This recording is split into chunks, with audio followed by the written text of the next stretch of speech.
السلام علیکم ورحمۃ اللہ تعالی وبرکاتہ۔ اللہ تعالیٰ کے ذکر کے فضائل اس عنوان سے آج آپ حضرات سے کچھ گفتگو کرنی مطلوب ہے۔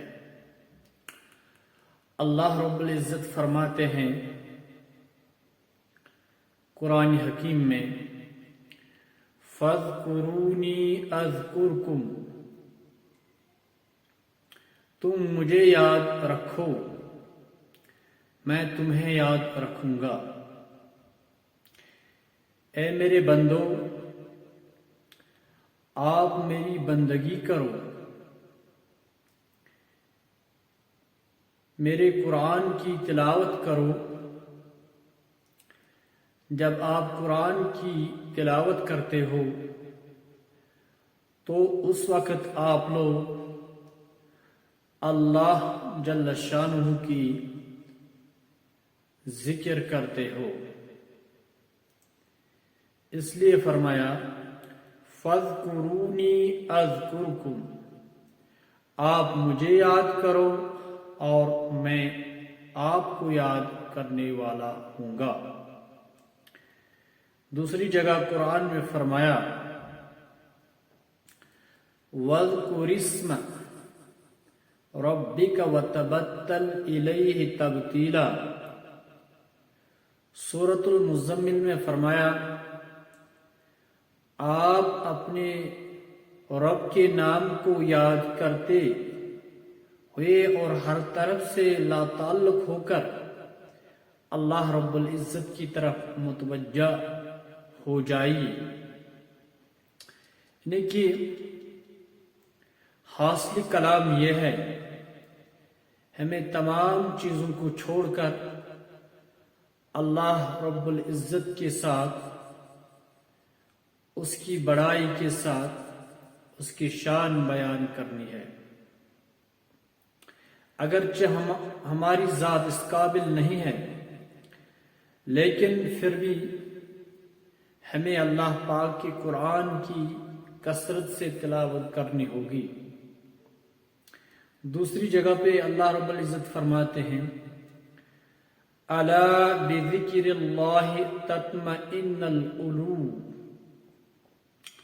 اللہ تعالیٰ ارشاد فرماتے ہیں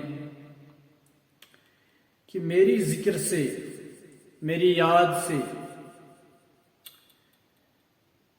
میرے قرآن کی تلاوت کرنے سے کیا فرماتے ہیں اللہ رب العزت؟ تطمئن القلوب، اے میرے بندو آپ کو دل کا سکون میسر ہوگا، آپ کو زندگی میں چین ملے گی،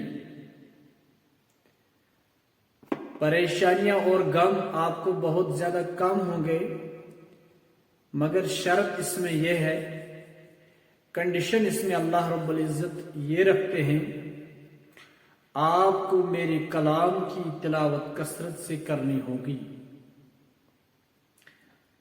مگر افسوس سے یہ چیز کہنا پڑتا ہے، آج کل ہمیں ہر کتاب کی فرصت پڑھنے کی ہے، پر اگر نہیں ہے تو وہ قرآن مجید ہے۔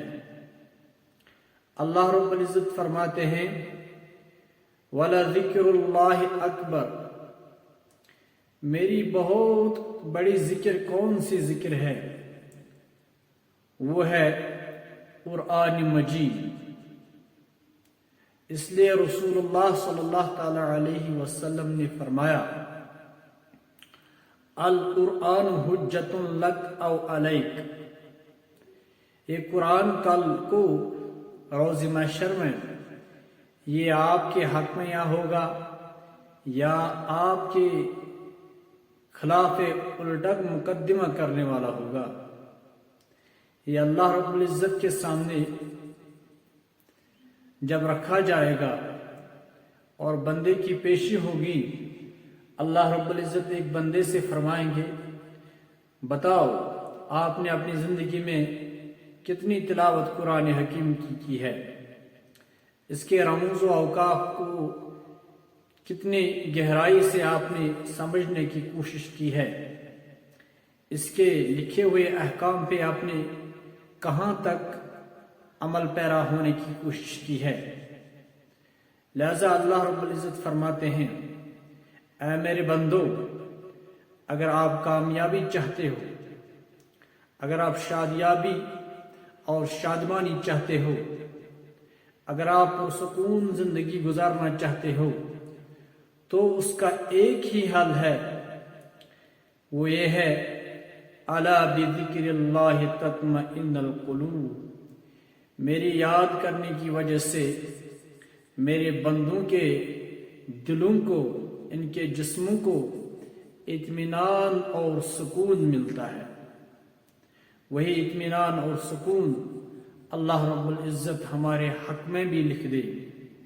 اور دوسری جگہ اللہ رب العزت اپنے پاک کلام میں فرماتے ہیں، الذین یذکرون اللہ قیاما وقعودا وعلی جنوبہم، عقل مند وہ لوگ ہوتے ہیں جو کھڑے اور بیٹھے اور لیٹے ہر حال میں اللہ تعالیٰ کو یاد کیا کرتے ہیں۔ لہذا اس سے یہ پتہ چلتا ہے ہمیں بھی ہر حال میں، چاہے ہم چلنے والے ہو، چاہے ہم کام کرتے ہو، چاہے ہم دنیاوی مشغولات میں مشغول ہو، لیکن ہمیں اللہ پاک کا نام زبانوں پہ ہونا چاہیے۔ محمد رسول اللہ صلی اللہ تعالیٰ علیہ وسلم کے مبارک تعلیمات وہ ہمارے زبانوں پہ ہونی چاہیے، اور اللہ رب العزت کا خوف ہمیں 24 گھنٹوں ہونا چاہیے۔ تو اللہ رب العزت یہی چیز فرماتے ہیں، دانا وہ لوگ ہیں، عقل مند وہ لوگ ہیں، ہوشیار وہ لوگ ہیں، چالاک وہ لوگ اس دنیا میں ہیں۔ کون؟ اللہ رب العزت فرماتے ہیں، الذین یذکرون، جو لوگ ذکر کرتے ہیں، قیاما، اگرچہ وہ کھڑے ہوں، چاہے نماز میں ہوں گے تو قرآن ہی پڑھتے تو اللہ کی ذکر کرتے ہیں، چاہے کسی کام کی طرف جا رہے ہوں تو اس وقت بھی ان کا دل بھی ذکر کرتا ہے اور ان کی زبان بھی ذکر کرتی ہے۔ قیاما وقعودا، چاہے وہ بیٹھے ہوئے ہو، وعلی جنوبہم، یا لیٹے ہوئے ہو، ہر حال میں وہ اللہ تعالیٰ کی ذکر کرتے ہیں۔ اللہ تعالیٰ کا پاک کلام ان کے زبانوں پہ ورد زبان ہوتا ہے۔ اس اعتبار سے ہم پہ بھی یہ فرض بنتا ہے ہم خود بھی قرآن پڑھیں، قرآن کو سمجھیں، قرآن کے معنی کو سمجھیں، قرآن کے احکامات کو سمجھیں، اور دوسروں کو بھی اس پہ عمل کرنے کی ہم لوگ ترغیب دیں گے، تاکہ ہمارا یہ بیڑا بھی پار ہو جائے، اور جو ہمارا آخرت ہے اس میں بھی اللہ رب العزت کے فضل و کرم سے یہ قرآن ہمارے حق میں ہوگا، ہمارے اوپر یہ قرآن سفارش کرنے والا ہوگا۔ یہ تب ہی ممکن ہے جب کم سے کم 24 گھنٹوں میں ہم کم سے کم 1 گھنٹہ قرآن پاک کی تلاوت کریں گے۔ کم سے کم 1 پارہ ہونا چاہیے، ہونا تو کم سے کم 10 پارہ ہونا چاہیے، لیکن ہم آج کل کے دور میں بہت سارے پریشانیوں میں الجھے ہوئے ہیں، دنیاوی مصروفیات میں، دنیا کی ڈال نے ہم پہ، وہ ہماری آنکھوں پہ ایک ڈال ڈالی ہوئی ہے، ہم اس گرداب میں پھنسے ہوئے ہیں۔ کم سے کم ورنہ تو ہونا چاہیے 10 پارہ کا روزانہ کا معمول ہونا چاہیے، ذکر و اذکار اور درود السلام محمد رسول اللہ صلی اللہ تعالیٰ علیہ وسلم کی ذات پہ۔ لہذا کم سے کم یہ پریشانی یک طرف ہو کر ہمیں 1 گھنٹہ اللہ کی کتاب کے لیے ہونا لازمی ہے، تاکہ ہمارے اس زندگی میں چین اور میسر حاصل ہو جائے۔ وما علینا الا البلاغ۔